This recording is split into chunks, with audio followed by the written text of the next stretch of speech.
What's up, fight fans? Welcome back to Duality 7X. I'm your host, Shiraz. We bring you all the latest in MMA, UFC, and boxing, and WWE. And today, man, oh boy, do we have some big news. Actually, I was actually about to record a different video altogether. I'm going to have to save that because, hot off the press, we've got Gervonta Tank Davis and Jake Paul. They're reportedly going to be setting off to face each other in a special exhibition match. Get this, guys, on Netflix. So it's going to be streaming live on Netflix on November 14th.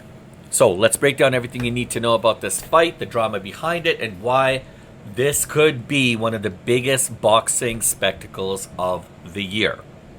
Guys, if you're new here, hit that subscribe button because on Duality 7X, we just don't cover the fights. We cover the stories behind them.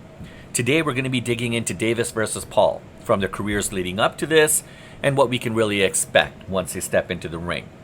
So, yes, guys, I said it. Gervonta Davis versus Jake Paul just announced. They're going to be squaring off streaming live on Netflix November 14th. Now, the last time this happened was when Jake Paul fought Mike Tyson. But there was a lot of complaints. I, for one, also complained because most of the fight, for the parts where you could watch the fight, there was a lot of chalkiness. It was really bad. It was very, very choppy. And then by the time it started to actually come around, guess what happened? Yep, without fail, guys, there was no streaming. It wasn't good at all. So I hope this time around they change things up a little bit. One can only hope. So guys, what is going on? What is going on? Jake Paul up until now, it was supposed to be Jake Paul versus Anthony Joshua, Big AJ, and I don't know what happened. Now, despite the recent announcement, Jake Paul is still hinting. Get this, guys, he's still hinting a fight against Joshua, right? And so there's been a lot of discussions. Between AJ's promoter Eddie Hearns. He's been talking with Nakisa Badarian, who's the promoter and manager for Jake Paul, and they actually talked for like an hour. There's been a lot of discussions, a lot of back and forth. So there is still the possibility of seeing Jake Paul versus AJ in the ring. Now, Jake Paul, he did tweet something. He said first David, then Goliath. So that in itself speaks pretty heavy words. That could ultimately means that he's going to take on Gervonta, and then after that he's going to go for AJ. Who knows, right? So let's talk about Gervonta here for a second. He's also known as a tank. And guys, he's a big boy. He's a powerhouse. And the thing that makes Gervonta Davis so special is he's undefeated. He's at 30-0-1. He's got 28 knockouts. This guy is a proven knockout artist. Now, he was supposed to be in a rematch with Lamont Roach. And unfortunately, that fight collapsed because Davis actually got arrested back in July on domestic violence charges. Now, those charges ended up being dropped, but it left a huge gap in his schedule. And this exhibition fight looks like it's going to be filling that slot quite nicely. On the other side, we got Jake Paul. Love him or hate him, guys, he's proven himself to be in the ring. All right? You can't ignore him. He's fought a lot of guys. He's fought a lot of talented guys.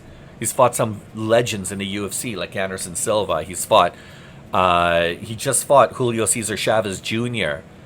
This past June. And prior to that, he went 8 rounds with a 58-year young Mike Tyson in a massive Netflix fight.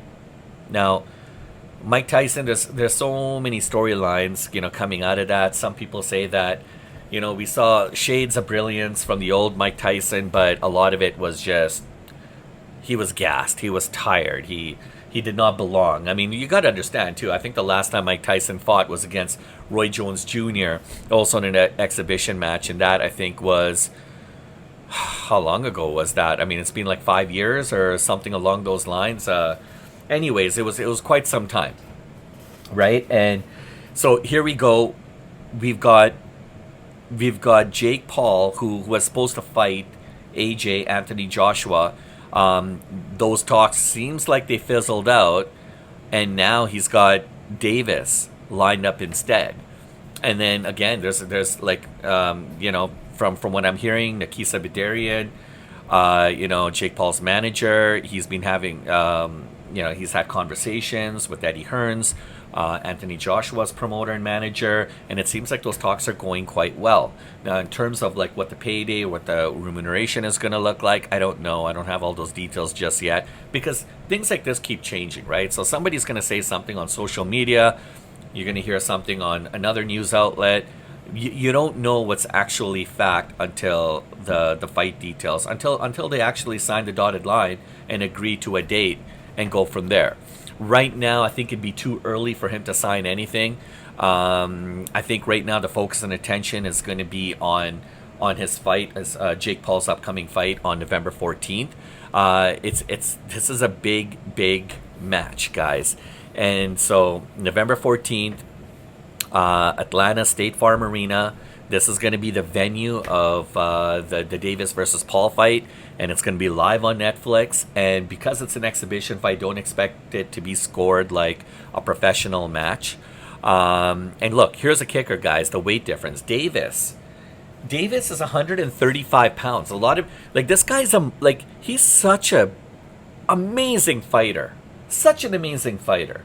But then you got Jake Paul, who's technically a cruiserweight, right? And he can fluctuate between a cruiser and a heavyweight. And so he's going to be floating around the 200-ish kind of pounds. And that's a huge gap, guys. I mean, 70 pounds is a lot. And especially when you're talking about those punches landing, I mean, it is gonna play a big factor, and to balance things, I mean, they're probably gonna use bigger gloves, guys. Just like when Floyd Mayweather fought Logan Paul, and I mean that's less. That means ultimately it's less danger of knockouts, but still plenty of action. Now, how is that gonna play against a knockout artist? Does he like using bigger gloves? Probably not. But if he's had 28 KOs, I don't think he's gonna have a problem digging deep and finding some magic to be able to throw some of that knockout artistry into the ring. What's going to happen? I don't know. All I know is Jake Paul is starting to become the real deal, and he's proving himself to be, the fighter that he wants to be. And look, a lot of maybe in the beginning, I think he really gave a damn about what people thought of him, and wanting to earn that trust and respect. He went off. He went after some guys that could be somewhat questionable, like did they still have any gas left in the tank, and stories along those lines. But look, he fought a lot of top talented guys, and even Mike Tyson. Mike Tyson is still a force to be reckoned with. He's still Mike Tyson, and he survived Mike Tyson.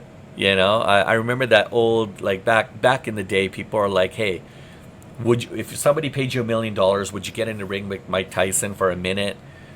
And even then, I don't know if that'd be such a good idea. I mean, I think his punches were like the equivalent of like 14 to 1800 psi or something that could literally like snap the neck of like a T-Rex or something. I don't know. And there was some crazy stats that were kind of floating around about just how powerful Mike Tyson's punch used to be. But that said, I mean, look, this fight is definitely going to be one for the ages. I mean, let's be real. These kind of fights are all about the pure entertainment value, and it's about bringing eyes to boxing and giving fans something wild to watch, right? Netflix is making a serious push into combat sports, and they're doing it with a lot of focus and a lot of money.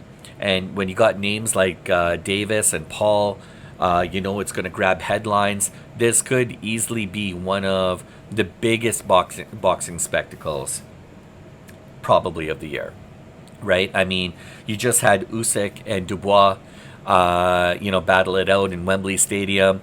Part two, Usyk came out on top.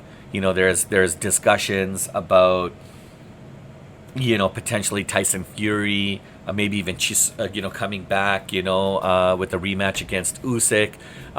You're even hearing about the likes of Derek Chisora potentially fighting Usyk. I mean, the fact of the matter is these fights take time, so they're not just coming out like clockwork, right? Like, look at the UFC, how many pay-per-views, how many big cards that they put out on a year-to-year basis, and that goes a lot into why they're so successful. And then when you have all these different organizations, I mean, a lot of people are competing.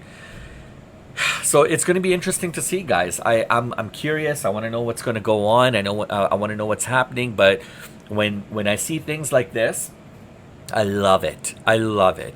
It gives Jake Paul another opportunity to prove himself in the ring. And honestly, he doesn't need to prove himself. I think he's proven himself. Right now, what I'd like to see is I want to see Jake Paul move forward and fight the likes of somebody like, Anthony Joshua, or maybe even take on, a Deontay Wilder, or possibly, guys, maybe even a Tyson Fury.